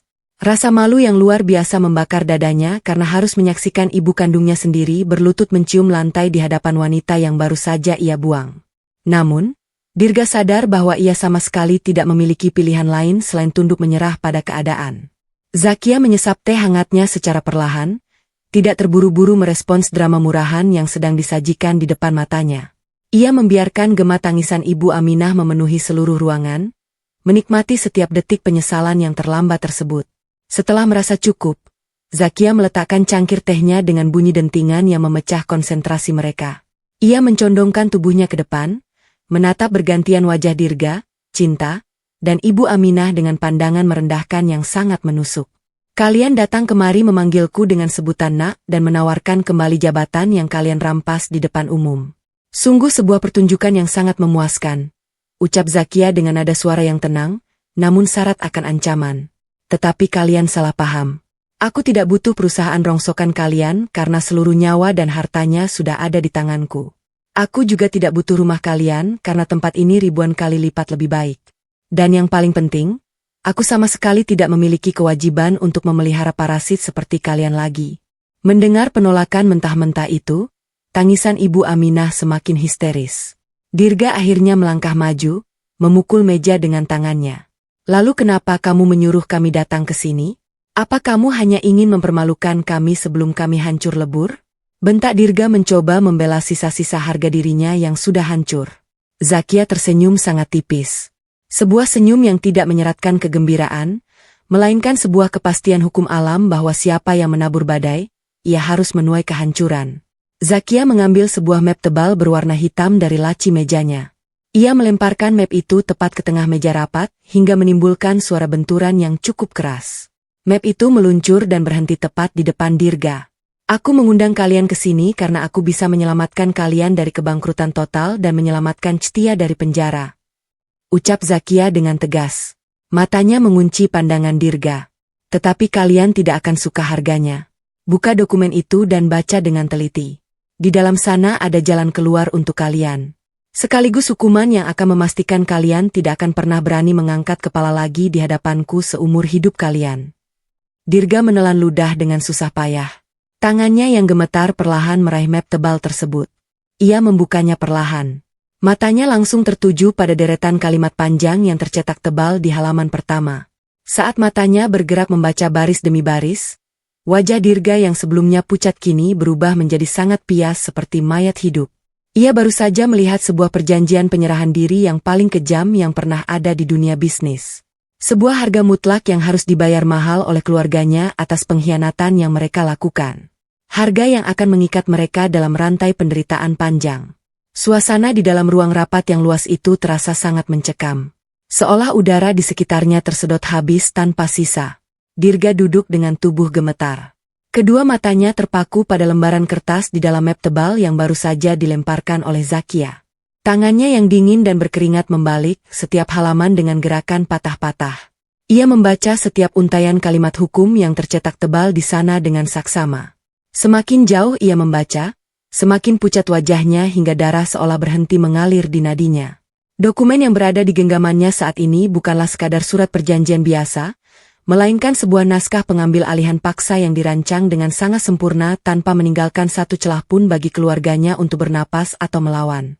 Zakia telah menyusun sebuah jebakan hukum yang mengikat leher mereka dengan sangat kuat. Pasal pertama dalam dokumen tersebut menyatakan dengan sangat jelas bahwa perusahaan induk milik Zakia akan mengambil alih seluruh kepemilikan saham perusahaan keluarga Dirga. Pengambil alihan ini dilakukan bukan dengan cara membeli menggunakan uang tunai yang menguntungkan, melainkan dengan cara menanggung seluruh beban hutang perusahaan keluarga tersebut yang nilainya mencapai ratusan miliar. Karena nilai hutang jauh lebih besar daripada nilai aset perusahaan yang tersisa, maka perusahaan keluarga Dirga dinilai sudah tidak memiliki harga sama sekali. Dengan menandatangani pasal ini, Dirga dan seluruh anggota keluarganya secara resmi melepaskan semua hak jabatan dan klaim atas perusahaan warisan almarhum ayahnya. Mereka menyerahkan perusahaan itu secara penuh kepada Zakia tanpa mendapatkan sepeser pun uang ganti rugi. Ini adalah penghinaan yang luar biasa bagi Dirga. Merampas kebanggaan terbesarnya sebagai pewaris tahta keluarga. Belum selesai keterkejutan Dirga membaca pasal pertama, matanya dipaksa untuk membaca pasal kedua yang jauh lebih menyakitkan bagi harga dirinya sebagai seorang suami. Pasal kedua berisi kesepakatan perceraian mutlak. Dalam butir kesepakatan tersebut tertulis dengan sangat rinci bahwa Dirga menyetujui gugatan cerai yang diajukan oleh Zakia dan secara sadar melepaskan seluruh haknya atas tuntutan pembagian harta bersama. Semua rumah, kendaraan mewah, perhiasan, tabungan, dan investasi yang selama ini mereka nikmati bersama seluruhnya diakui sebagai hasil jeripayah pribadi Zakia dan akan kembali menjadi milik Zakia sepenuhnya. Dirga akan keluar dari ikatan pernikahan ini persis seperti saat ia memasukinya dahulu, yaitu tidak membawa apa-apa selain pakaian yang menempel di badannya. Ia secara resmi akan jatuh miskin dalam satu kedipan mata. Kehilangan seluruh fasilitas kemewahan yang selama ini memanjakan hidupnya. Puncak dari kekejaman dokumen itu berada pada pasal ketiga, sebuah pasal yang secara khusus ditujukan untuk Cynthia. Zakia melampirkan salinan bukti forensik dari pihak bank yang menyatakan bahwa tanda tangan Zakia pada dokumen pembaruan pinjaman modal adalah palsu dan pelakunya telah diidentifikasi sebagai Cynthia. Pasal itu memberikan sebuah pilihan yang sangat mengerikan. Pilihan pertama, Zakia akan meneruskan temuan ini kepada pihak kepolisian yang berarti Cynthia akan langsung diseret ke dalam penjara dengan tuduhan penipuan kelas berat dan pemalsuan dokumen berharga. Pilihan kedua, Zakia bersedia menarik laporan tersebut dan melunasi hutang bank yang menjerat mereka dengan syarat Cynthia harus menandatangani kontrak kerja pengabdian. Namun, jabatan yang ditawarkan bukanlah sebagai direktur atau manajer, melainkan sebagai pekerja kasar tingkat paling bawah di bagian kebersihan dan logistik gudang. Seluruh gaji Cynthia nantinya akan dipotong secara otomatis untuk mencicil kerugian yang telah ia timbulkan. Sebuah proses pelunasan yang mungkin akan memakan waktu seumur hidupnya. Membaca keseluruhan isi dokumen tersebut, amarah yang sangat luar biasa meledak di dalam dada Dirga. Urat-urat di lehernya menonjol keluar. Wajahnya berubah menjadi merah padam karena menahan emosi yang meluap-luap. Ia merasa harga dirinya diinjak-injak hingga rata dengan tanah oleh wanita yang dulu selalu tunduk kepadanya. Ia tidak bisa menerima kenyataan bahwa ia disuruh menandatangani surat kemiskinannya sendiri dan membiarkan adiknya dijadikan Buddha oleh mantan istrinya. Dengan napas yang memburu liar dan mata yang melotot penuh kebencian, Dirga tiba-tiba bangkit dari kursi rapatnya. Ia membanting map tebal itu ke atas meja marmer dengan tenaga penuh hingga menimbulkan suara benturan yang sangat keras. Mengejutkan Ibu Aminah dan Cynthia yang masih terisak di lantai. Kamu benar-benar wanita iblis yang tidak punya hati. Kamu mau menjebak kami semua, Zakia? Kamu sengaja merencanakan semua ini dari awal untuk merampas segalanya dari kami. Aku tidak akan pernah sudi menandatangani perjanjian sampah ini. Aku lebih baik melihat perusahaan ini hancur daripada harus menyerahkannya kepadamu dan menjadikan adikku sebagai pembantumu. Bentak Dirga dengan suara yang menggelegar ke seluruh penjuru ruangan. Dirga yang sudah sepenuhnya kehilangan akal sehat dan tidak mampu mengendalikan amarahnya tiba-tiba melompat maju ke arah Zakia. Tangannya mengepal kuat, bersiap untuk menyerang wajah wanita yang sedang duduk tenang di hadapannya itu. Ia berniat memberikan pelajaran fisik untuk menunjukkan bahwa ia masih memiliki kekuatan sebagai seorang laki-laki. Ibu Aminah menjerit histeris melihat tindakan putranya yang sangat nekat. Sementara Cinta hanya bisa menutup wajahnya dengan kedua tangan karena ketakutan. Namun gerakan Dirga kalah cepat sebelum ia bahkan bisa mendekati jarak 1 meter dari tempat Zack duduk. 2 orang petugas keamanan bertubuh besar yang sejak tadi berdiri diam di sudut ruangan langsung melesat maju dengan kecepatan luar biasa. Salah satu petugas menangkap lengan Dirga dan memelintirnya ke belakang punggung dengan teknik kuncian yang sangat menyakitkan. Sementara petugas yang lain menekan pundak dan leher Dirga ke bawah dengan tenaga penuh. Dalam hitungan detik, tubuh Dirga yang mencoba memberontak itu langsung dibanting dengan keras ke atas lantai marmer yang dingin. Wajah Dirga terbentur lantai membuatnya mengerang kesakitan sementara napasnya tersengal-sengal karena tubuhnya ditindih dengan paksa oleh para petugas keamanan. Di tengah kekacauan dan suara jeritan itu, Zakia sama sekali tidak bergeser dari tempat duduknya. Wajahnya tetap datar. Tidak ada sedikit pun raut kepanikan atau ketakutan di matanya. Ia hanya memandang lurus ke arah tubuh mantan suaminya yang kini terkapar tidak berdaya di lantai, menempelkan pipinya di atas marmer dengan posisi yang sangat memalukan. Zakia melipat kedua tangannya di atas meja, mencondongkan tubuhnya sedikit, lalu berbicara dengan nada suara yang sangat dingin dan menusuk tulang, seolah ia sedang berbicara dengan seekor serangga yang menjijikan. Dengarkan aku baik-baik, Dirga. Berani kau angkat tanganmu sedikit saja di ruangan ini. Aku pastikan kau tidak akan bisa berjalan keluar dari gedung ini dengan kedua kakimu sendiri. Ucap Zakia memberikan peringatan keras. Kamu bilang aku merencanakan semua ini. Jangan memutarbalikkan fakta. Kalian sendiri yang mengambil pengeras suara malam itu. Mempermalukan aku di depan umum dan mengusirku dari rumah. Aku hanya melangkah pergi sesuai permintaan kalian. Fakta bahwa kalian terlalu bodoh untuk menjalankan perusahaan tanpa diriku bukanlah urusanku. Fakta bahwa adikmu memalsukan tanda tangan demi mencuri uang dari bank juga bukan salahku. Zakia kemudian berdiri dari kursinya, melangkah perlahan mengitari meja rapat hingga ia berdiri tepat di dekat Dirga yang masih dikunci oleh para penjaga. Ia menatap ke arah Cynthia yang menangis terseduh-seduh dan Ibu Aminah yang wajahnya pucat pasi seperti orang yang kehilangan separuh nyawanya. Keangkuhan keluarga ini benar-benar telah rata dengan tanah. Tidak ada lagi sisa-sisa kesombongan yang bisa mereka pamerkan. Mereka kini hanyalah sekelompok orang putus asa yang sedang memohon belas kasihan di ambang kehancuran total. Kalian tidak punya posisi untuk menawar di sini. Lanjut Zakia dengan suara yang tegas dan tanpa ampun. Tanda tangan dokumen itu sekarang juga. Terima tawaran perceraian ini. Serahkan perusahaan itu dan biarkan adikmu bekerja melunasi hutangnya. Jika kalian menolak, dalam waktu kurang dari 1 jam, polisi akan datang menjemput Cynthia dan bank akan melelang semua pakaian serta perabotan rumah kalian. Kalian punya waktu 5 menit untuk berpikir sebelum aku menyuruh petugas membuang kalian dari gedung ini. Pilihan ada di tangan kalian. Setelah memberikan ancaman terakhir yang sangat mutlak tersebut, Zakia memberikan isyarat kecil dengan gerakan tangannya kepada kedua petugas keamanan. Para penjaga itu perlahan melonggarkan kuncian mereka dan melepaskan tubuh Dirga. Membiarkan pria itu bangkit dari lantai dengan susah payah. Dirga berdiri dengan terhuyung-huyung. Wajahnya memerah karena rasa malu dan sakit yang menderas kujur tubuhnya. Ia mengusap pipinya yang terbentur lantai. Matanya menyapu seluruh ruangan dan menyadari bahwa ia benar-benar tidak memiliki jalan keluar. Tidak ada seorang pun yang akan menolongnya. Tidak ada celah hukum yang bisa ia gunakan. Cengkeraman kekuasaan Zakia telah mengurung mereka dari segala penjuru. Suasana di dalam ruangan itu mendadak menjadi sangat pengap. Dipenuhi oleh keputusasaan dan ketakutan yang menjalar dengan cepat. Tekanan psikologis yang luar biasa berat itu akhirnya menghancurkan ikatan semu keluarga tersebut dari dalam. Saat manusia dihadapkan pada ancaman hukuman penjara dan kemiskinan ekstrim, watak asli mereka akan muncul ke permukaan. Dirga yang menyadari bahwa seluruh kehidupan mewahnya akan musnah hari ini juga tidak lagi bisa membendung rasa frustrasinya. Ia memalingkan wajahnya, menatap tajam ke arah adiknya, Cinta, yang masih duduk meringkuk di lantai sambil menangis ketakutan. Dengan langkah cepat, Dirga mendekati adiknya. Lalu tanpa diduga ia membentak Cintia dengan suara yang memekakkan telinga. Ini semua salahmu, anak bodoh. Kenapa kamu harus memalsukan tanda tangan Zakia di dokumen bank itu?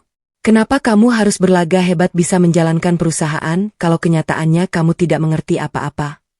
Teriak Dirga dengan penuh amarah. Telunjuknya menunjuk tepat ke depan wajah adiknya. Gara-gara keserakahanmu, kita semua hancur. Rumah kita mau aku kehilangan istriku. Aku kehilangan seluruh hartaku. Kalau saja malam itu kamu tidak memaksaku untuk mengusir Zakia, kita masih hidup nyaman sekarang. Kamu menghancurkan hidupku, Cintia. Mendengar tuduhan kejam dari kakak kandungnya sendiri, rasa takut di dalam diri Cintia seketika berubah menjadi kemarahan yang tidak kalah besar. Ia tidak terima disalahkan sendirian atas bencana ini.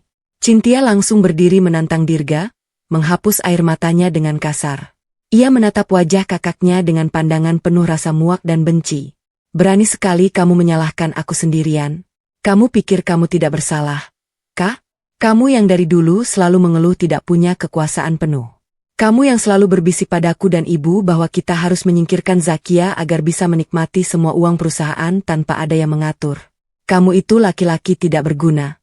Selama ini kamu cuma menumpang hidup dari keringat istrimu. Kamu pikir kamu siapa? Tanpa Zakia, kamu itu cuma pengangguran yang tidak tahu cara mencari uang sisa sekalipun. Balas Cintia berteriak histeris, membongkar habis aib kakaknya tanpa belas kasihan. Pertengkaran hebat itu pecah tak terkendali. Kakak dan adik yang selama ini selalu kompak menindas Zakia kini saling menyerang dan mencabik harga diri masing-masing layaknya binatang buas yang sedang kelaparan di dalam sangkar.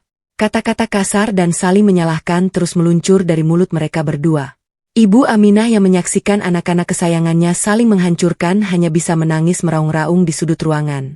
Ia memukuli dadanya sendiri, meratapi nasib keluarganya yang runtuh dalam waktu kurang dari 1 minggu. Ia mencoba melerai pertengkaran mereka, menarik lengan Dirga dan membujuk Cintia. Namun kedua anaknya itu malah mendorong tangan ibunya dengan kasar, terlalu sibuk mempertahankan ego masing-masing. Ibu juga sama saja. Teriak Cinta yang kini mengarahkan kemarahannya kepada ibunya. Ibu yang selalu memanjakanku, ibu yang selalu menuntut Zakia membelikan ini dan itu. Ibu yang selalu menjelek-jelekan Zakia di depan keluarga besar. Sekarang saat semuanya hancur, ibu cuma bisa menangis dan menyuruhku bertanggung jawab sendirian. Jangan harap aku mau dikorbankan masuk penjara sementara kalian lari dari tanggung jawab. Dirga yang sudah sangat muak dengan pembelaan diri adiknya kembali melangkah maju mencengkeram kerah baju kerja yang dipakai Cintia. Ia mengguncang tubuh adiknya dengan keras. Tanggung jawab apa yang kamu bicarakan? Kamu yang lulusan luar negeri? Kamu yang katanya punya otak cerdas untuk berbisnis. Kemana perginya semua ilmu yang kamu pelajari selama bertahun-tahun di sana? Kenapa 1 minggu memimpin perusahaan saja kamu malah membuat klien lari dan ban menyita aset kita? Katakan padaku. Kemana otakmu yang pintar itu? Guncangan keras dan tekanan pertanyaan yang bertubi-tubi itu, akhirnya membuat pertahanan mental Cinta runtuh sepenuhnya. Didorong oleh kepanikan, rasa bersalah, dan amarah yang menumpuk. Sebuah rahasia gelap yang selama ini ia kubur rapat-rapat akhirnya meledak keluar dari mulutnya. Aku tidak pernah kuliah di sana. Aku tidak punya ilmu bisnis apapun. Jerit Cinta kuat tenaga. Suaranya melengking memenuhi ruangan, membuat pergerakan Dirga dan tangisan Ibu Aminah berhenti seketika. Keheningan yang mencekam langsung menyelimuti ruangan itu. Dirga melepaskan cengkeramannya dari kerah baju Cintia dengan tangan gemetar. Ia menatap adiknya dengan mulut sedikit terbuka, tidak mampu mencerna kalimat yang baru saja ia dengar. Ibu Aminah melebarkan matanya. Napasnya seolah terhenti mendengar pengakuan tersebut. Apa maksudmu kamu tidak pernah kuliah? Tanya Dirga dengan suara parau yang nyaris tidak terdengar. Cinta tertawa sumbang. Air matanya kembali menetes diiringi tatapan kosong yang dipenuhi keputusasaan. Kalian pikir uang ratusan juta yang dikirimkan Zakia setiap bulan itu cukup untuk membiayai kuliah dan hidup mewah di sana? Aku menggunakan semua uang itu untuk bersenang-senang. Aku ikut pesta setiap malam. Aku menghabiskan uang untuk membeli tas mahal dan aku terjebak kecanduan membeli obat terlarang. Semua laporan nilai yang aku kirimkan ke rumah adalah hasil rekayasa komputer. Ijazah kelulusan yang aku bawa pulang bulan lalu. Ijazah yang sangat kalian banggakan itu semuanya palsu. Aku membelinya dari sindikat pemalsu dokumen di sana. Aku tidak tahu apa-apa soal bisnis. Pengakuan yang sangat mengejutkan itu menghantam Dirga dan Ibu Aminah layaknya sambaran petir di siang bolong. Ibu Aminah mendadak kesulitan bernapas. Anak perempuan kebanggaannya yang selalu ia pamerkan kepada seluruh tetangga dan kerabat sebagai anak yang paling pintar dan sukses, ternyata hanyalah seorang penipu besar dan pecandu obat terlarang. Seluruh kesombongan keluarga ini dibangun di atas pondasi kebohongan yang sangat busuk. Dirga menutup wajahnya dengan kedua tangan. Lututnya lemas dan ia kembali jatuh terduduk di atas lantai. Ia menyadari betapa bodohnya dirinya selama ini. Membuang istri yang merupakan berlian sejati hanya demi memungut sebongkah batu kotor. Di ujung meja, Zakia menyaksikan seluruh drama kehancuran itu dengan sangat tenang. Ia tidak terkejut mendengar pengakuan tersebut. Sebagai orang yang selama ini membiayai aliran dana ke luar negeri, Zakia sebenarnya sudah lama mencurigai ada yang tidak beres dengan pengeluaran Cynthia. Namun ia sengaja menyimpan kecurigaan itu dan membiarkan Cynthia menggali kuburannya sendiri. Zakia mengambil telepon genggamnya dari atas meja lalu menekan sebuah tombol di layarnya. Terdengar bunyi rekaman suara yang baru saja dihentikan. Ia telah merekam seluruh pertengkaran dan pengakuan kejahatan tersebut dengan sangat jelas. Zakia melangkah maju mendekati meja tempat dokumen pengambil alihan itu berada. Ia mengambil sebuah pena berwarna perak dari dalam saku jas kerjanya, lalu melemparkan pena itu ke hadapan Dirga dan Cynthia. Suara jatuhnya pena itu memecah kesunyian yang mencekam. Pengakuan yang sangat bagus, Cynthia. Aku yakin pihak berwajib akan sangat senang mendengar tambahan informasi tentang ijazah palsu dan penggunaan obat terlarang ini, ucap Zakia dengan senyum sinis yang mengancam. Waktu kalian untuk bertengkar sudah habis. Pilihan kalian sekarang hanya sisa 2. Ambil pena itu. Tanda tangani seluruh dokumen di meja ini sekarang juga dan jalani hukuman kalian di bawah kendaliku. Atau aku akan langsung menekan tombol panggilan ke kantor polisi dan membiarkan kalian membusuk di penjara hari ini juga. Waktu kalian sisa 5 menit dimulai dari sekarang. Ruangan rapat yang luas itu mendadak terasa seperti ruang kedap udara bagi keluarga yang sedang berada di ujung tanduk tersebut. Waktu 5 menit yang diberikan oleh Zakia berdetak sangat cepat di telinga mereka. Berdenging kencang layaknya hitungan mundur menuju sebuah hari kiamat yang tidak bisa dihindari lagi. Dirga menatap pena yang tergeletak pasrah di atas meja batu alam tersebut dengan pandangan kosong. Benda kecil itu kini menjadi penentu nasib seluruh anggota keluarganya. Tangannya terasa sangat kaku. Seolah seluruh aliran darah di tubuhnya telah membeku dan urat nadinya berhenti berdenyut. Ia menoleh perlahan ke arah ibunya. Ibu Aminah yang masih duduk meringkuk di atas lantai dingin sambil menutupi wajahnya yang basah oleh air mata penyesalan. Harapan sama sekali tidak tersisa di mata wanita parubaya tersebut. Yang tertinggal hanyalah ketakutan yang mengakar dalam. Dirga kemudian mengalihkan pandangannya menatap Cynthia yang terus menggigit bibir bawahnya kuat-kuat menahan getaran hebat yang melanda sekujur tubuhnya. Pilihan yang ada di depan mata mereka saat ini bukanlah sebuah pilihan yang bisa ditimbang untuk ruginya, melainkan sebuah jalan buntu yang memaksa mereka melompat ke dalam dasar jurang penderitaan tanpa ada tali pengaman apapun. Mengambil pena itu berarti ia merelakan seluruh harta kekayaan, jabatan tinggi, dan kebanggaannya jatuh ke tangan wanita yang paling ia benci. Namun, jika ia menolak menyentuh pena itu, berarti ia akan melihat adiknya diseret secara paksa ke balik jeruji besi hari ini juga atas tuduhan penipuan. Sementara ia dan ibunya tetap akan dilempar ke jalanan, tanpa memiliki sepeser pun uang yang tersisa di tangan. Di dalam kepalanya, ego laki-laki Dirga masih berteriak keras menolak untuk menyerah. Ia tidak ingin mengakui bahwa ia telah kalah telak dari seorang wanita yang selama ini selalu ia anggap berada di bawah telapak kakinya. Namun, realitas yang sangat kejam menampar wajahnya dengan keras. Menyadarkannya bahwa ia sama sekali tidak memiliki kekuatan apapun untuk melawan rencana besar ini. Dengan napas yang putus-putus dan dada yang terasa sesak oleh beban kekalahan yang luar biasa berat.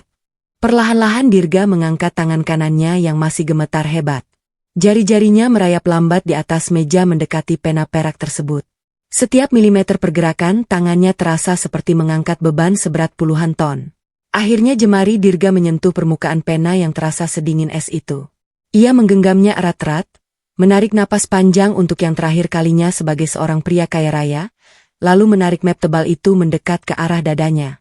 Matanya terpejam sejenak, membayangkan runtuhnya seluruh kemewahan yang selalu ia agungkan selama ini. Sebelum akhirnya ia membubuhkan tanda tangannya di atas lembar perjanjian pengambil alihan perusahaan dan persetujuan perceraian tanpa syarat tersebut. Setelah menyelesaikan tanda tangannya, Dirga melemparkan pena itu ke pangkuan adiknya dengan perasaan jijik dan penuh kemarahan. Cinta tersentak kaget menatap pena di pangkuannya seolah benda itu adalah bisa ular yang mematikan. Ia tahu betul apa arti tanda tangan yang harus ia torehkan di atas kertas tersebut. Itu adalah sebuah kontrak kerja paksa, sebuah perjanjian yang mengikat lehernya untuk bekerja sebagai pelayan kotor dan buruh kasar di bawah kekuasaan penuh Zakia demi melunasi hutang miliaran rupiah yang ia buat sendiri. Akibat kebodohan dan keserakahannya, tidak akan ada lagi pesta mewah. Tidak akan ada lagi pakaian rancangan perancang busana terkenal, dan tidak akan ada lagi liburan ke luar negeri. Kehidupan mewahnya tamat hari ini juga digantikan oleh keringat, kotoran, dan hinaan yang akan ia terima setiap harinya. Sambil menangis terseduh-seduh hingga napasnya tersedak, Cynthia memungut pena tersebut. Tangannya bergetar sangat parah sehingga ia nyaris tidak bisa memegang pena itu dengan benar. Dengan bantuan pandangan tajam penuh ancaman dari kedua petugas keamanan yang berdiri di sudut ruangan, Cinta akhirnya menempelkan ujung pena ke atas kertas dan menggoreskan tanda tangannya dengan bentuk yang berantakan karena diselimuti tangisan histeris. Zakia yang sedari tadi hanya duduk mengamati pemandangan menyedihkan itu dengan wajah sedingin salju, akhirnya mengulurkan tangannya untuk mengambil map tebal tersebut. Ia memeriksa setiap lembaran kertas dengan sangat teliti, memastikan bahwa semua tanda tangan telah tertera di tempat yang benar dan tidak ada satu syarat hukum yang terlewatkan. Setelah merasa puas, Zakia memberikan isyarat kepada asisten pribadinya yang sejak tadi berdiri diam di dekat pintu. Asisten tersebut berjalan mendekat, menerima dokumen itu dari tangan Zakia, lalu segera membawanya ke tim pengacara perusahaan yang sudah bersiaga di ruangan lain untuk memproses pengesahan dokumen secara hukum. Zakia kemudian berdiri dari kursi kebesarannya, membenarkan letak pakaian kerjanya dengan gerakan yang sangat elegan, lalu menatap 3 orang di hadapannya yang kini resmi menjadi gelandangan tidak berguna. Ia tidak mengucapkan sepatah kata perpisahan pun, hanya memberikan tatapan merendahkan sebelum berbalik arah dan melangkah keluar dari ruangan rapat tersebut, meninggalkan masa lalunya yang penuh dengan penghinaan di belakang sana untuk selamanya. Proses hukum berjalan dengan kecepatan yang sangat luar biasa karena Zakia telah mempersiapkan segala sesuatunya dengan sangat matang dan terencana. Di hari yang sama, berkas persetujuan perceraian yang telah ditandatangani oleh Dirga langsung dibawa ke pengadilan agama oleh tim kuasa hukum Zakia. Karena pihak tergugat telah menyetujui seluruh tuntutan tanpa ada bantahan sedikit, majelis hakim tidak membutuhkan waktu lama untuk mempelajari kasus tersebut. Di dalam ruang sidang yang sunyi, ketukan palu hakim bergema dengan sangat nyaring, mengesahkan putusnya ikatan pernikahan antara Zakia dan Dirga secara resmi di mata negara dan agama. Keputusan itu juga menetapkan bahwa seluruh harta benda yang disengketakan secara sah jatuh ke tangan Zakia sebagai pemilik tunggal, tanpa ada pembagian harta bersama speser pun untuk mantan suaminya. Di detik palu itu diketuk, Dirga resmi kehilangan statusnya sebagai seorang suami. Dan yang lebih menyakitkan lagi, ia kehilangan statusnya sebagai seorang manusia yang memiliki tempat bernaung. Sementara itu, di sebuah kawasan perumahan paling elit di kota tersebut, eksekusi tanpa ampun sedang berlangsung dengan sangat brutal di kediaman mewah keluarga Dirga. Puluhan petugas kepolisian dan pihak perwakilan bank telah mengepung rumah besar tersebut sejak siang hari. Pita kuning pembatas penyitaan telah ditarik melingkari seluruh pagar luar rumah, menandakan bahwa properti itu kini sepenuhnya berada di bawah penguasaan hukum. Dirga Cinta dan Ibu Aminah yang baru saja diusir dari gedung perusahaan tiba di rumah mereka dengan menggunakan kendaraan umum hanya untuk disambut oleh pemandangan yang menghancurkan sisa-sisa kewarasan mereka. Petugas bank sedang memasang papan pengumuman penyitaan berukuran besar tepat di halaman depan rumah. Sementara beberapa petugas pengangkut barang mulai mengeluarkan perabotan mahal, lukisan, dan barang-barang berharga lainnya dari dalam rumah untuk diamankan sebagai barang sitaan negara. Ibu Aminah menjerit histeris hingga suaranya serak, berusaha menerobos barikade petugas kepolisian untuk masuk ke dalam rumah.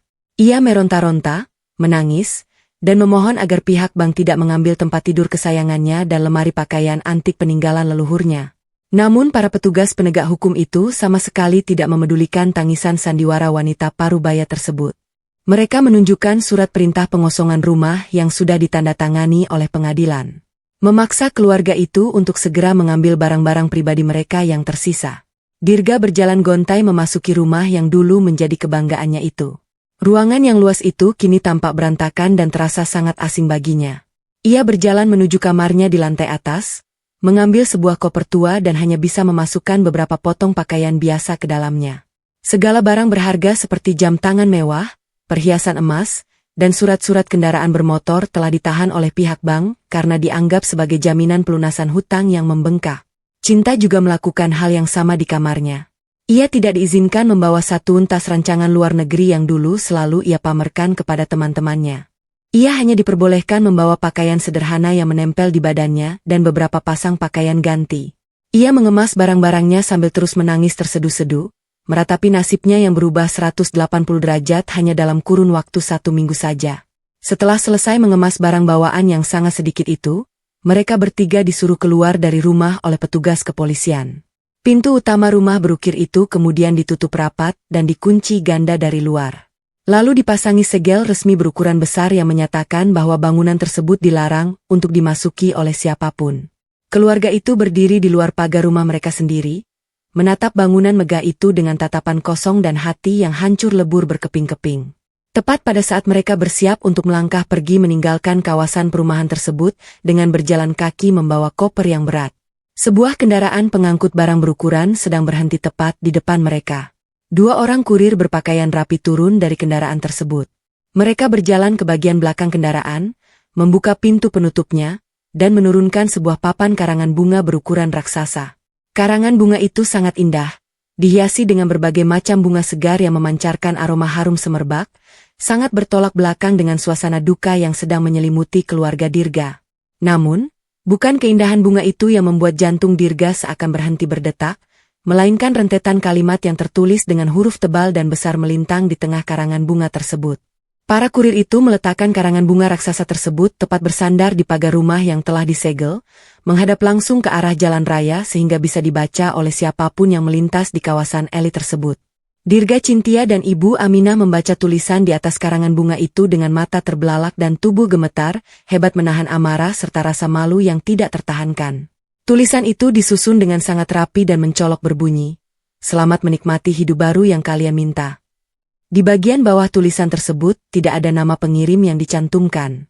Namun mereka bertiga tahu persis siapa dalang di balik semua siksaan psikologis ini.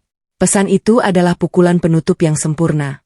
Sebuah ejekan mematikan yang menancap kuat di benak mereka. Memastikan bahwa mereka akan selalu mengingat siapa yang telah menghancurkan mereka setiap kali mereka memejamkan mata di jalanan yang dingin malam ini. 6 bulan kemudian kehidupan telah berjalan melesat meninggalkan masa lalu yang kelam. Membawa perubahan besar yang tidak pernah terbayangkan sebelumnya. Di sebuah gedung pertemuan termegah di pusat kota, ribuan tamu undangan yang terdiri dari para pengusaha papan atas, pejabat penting, dan tokoh masyarakat berkumpul untuk menghadiri acara malam penganugerahan bisnis paling bergengsi tahun ini. Lampu sorot berwarna keemasan menyapu seluruh penjuru ruangan, menciptakan suasana yang sangat mewah dan meriah. Di atas panggung yang dihiasi dengan ornamen kristal berkilauan, seorang pembawa acara baru saja mengumumkan nama pemenang untuk kategori penghargaan tertinggi malam itu. Tepuk tangan riuh gemuruh langsung pecah memenuhi ruangan saat nama Zakia dipanggil sebagai penerima penghargaan pengusaha wanita terbaik tahun ini.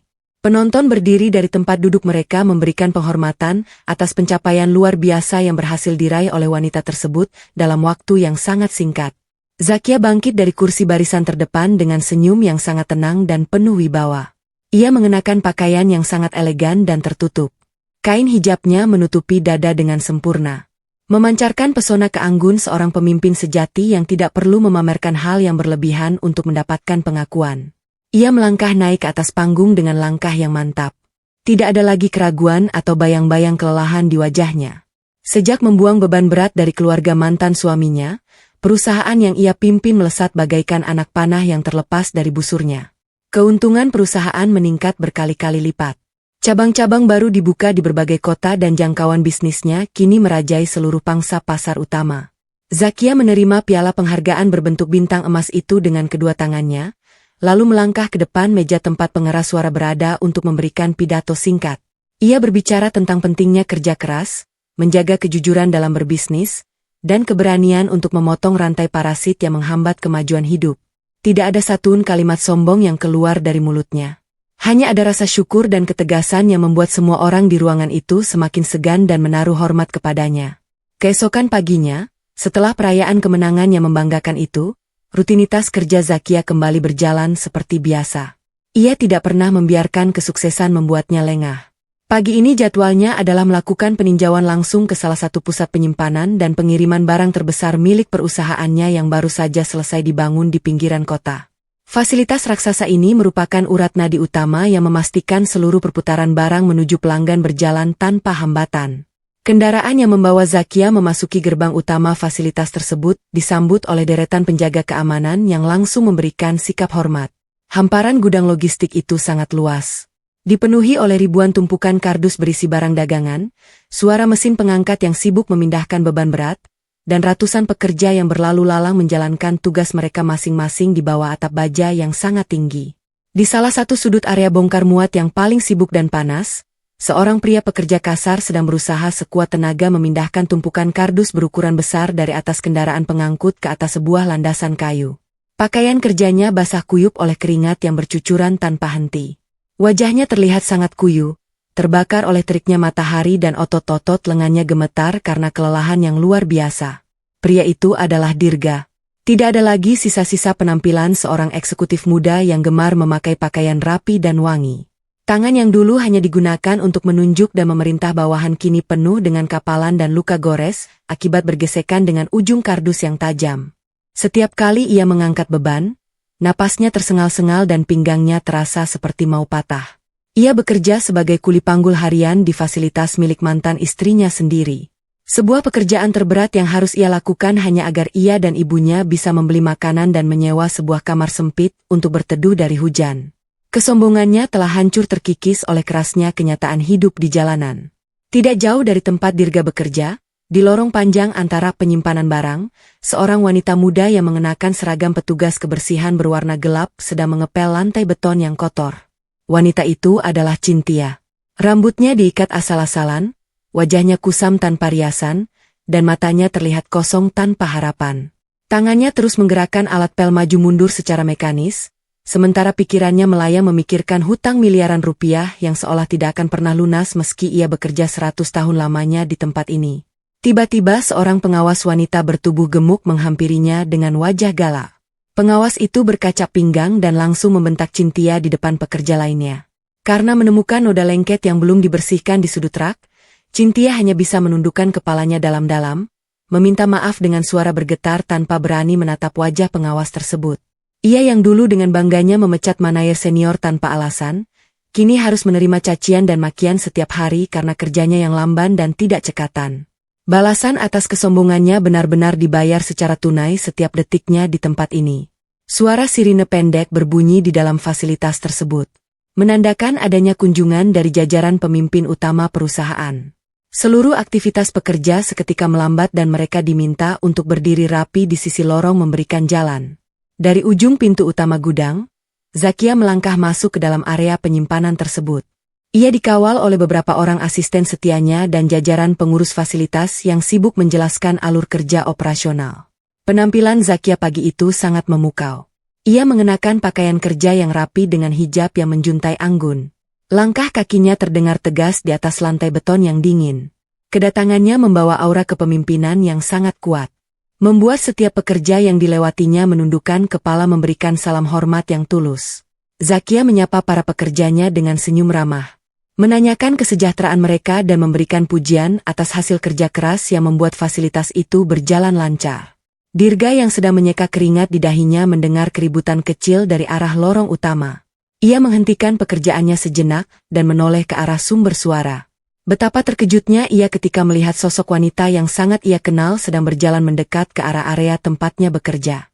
Pada saat yang bersamaan, Cynthia yang baru saja selesai dimarahi oleh pengawasnya juga mengangkat wajahnya dan melihat rombongan pemimpin perusahaan itu datang. Ketika mata mereka berdua menangkap sosok Zakia yang bersinar terang dengan segala kekuasaan dan kesuksesannya, Perasaan malu yang sangat luar biasa dahsyat langsung menghantam batin mereka. Seolah ada sebuah batu besar yang dijatuhkan dari langit menimpa kepala mereka berdua. Tanpa dikomando, Dirga dan Cynthia langsung membalikan badan, menundukkan kepala mereka serendah mungkin.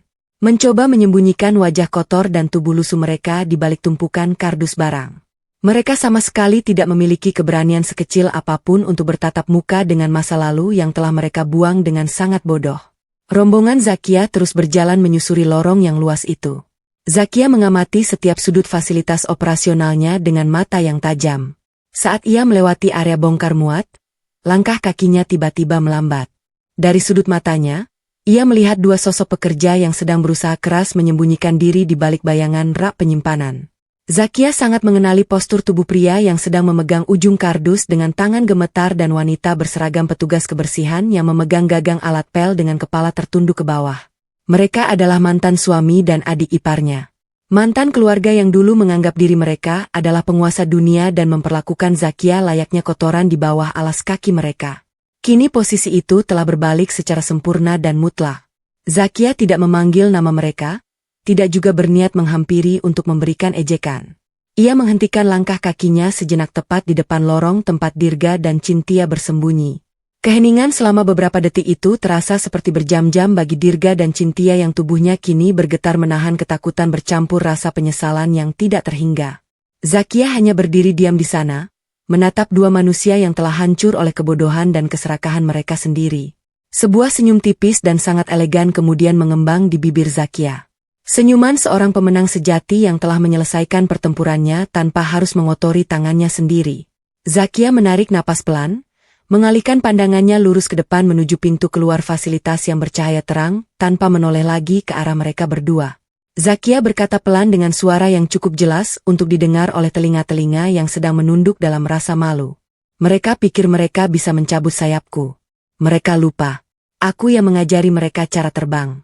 Setelah mengucapkan kalimat penutup tersebut, Zakia kembali melangkah maju dengan anggun, melanjutkan perjalanannya menyusuri kesuksesan yang membentang tanpa batas di masa depan, meninggalkan mereka selamanya terjebak dalam penyesalan yang tidak akan pernah ada habisnya. Layar cerita ini akhirnya menggelap. Menutup kisah pengkhianatan yang dibayar dengan sebuah akhir yang sangat memuaskan,